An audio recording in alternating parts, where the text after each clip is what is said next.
Hi guys, welcome back to my mini blog. তো এটা আজকে জামাই ষষ্ঠীর আগের দিন, ব্লগটা দিতে একটু লেট হয়ে যাচ্ছে। তো আমরা দুজন যাচ্ছি বাড়িতে, আর এখানে আমরা কৃষ্ণনগর স্টেশনে চলেও এসেছি, মানে নেমে পড়েছি ট্রেন থেকে।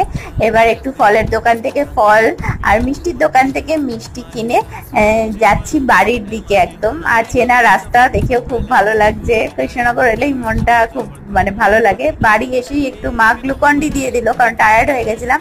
আর তারপরে চলে এলো ফল আর মিষ্টি। তো এইসব খেয়ে পেট ভরিয়ে দুপুরবেলার খাবারও খেয়ে নিয়েছি। এবার সন্ধ্যেবেলায় আমরা দুজন বেরোচ্ছি একটু শপিং করতে। তো শপিং করতে বেরিয়ে আগে একটু খেয়ে নিলাম গোলা, কারণ গরমের মধ্যে বরফের গোলা খেতে না আমার ভীষণ ভালো লাগে, আর আমি খুব এনজয় করে গোলাটা খাচ্ছিলাম। তো শপিং করতে এসে আজকে কিছু একটা পছন্দ হলো না বলে আজকে কিছু নিইনি, কালকে আবার যাব শপিং করতে।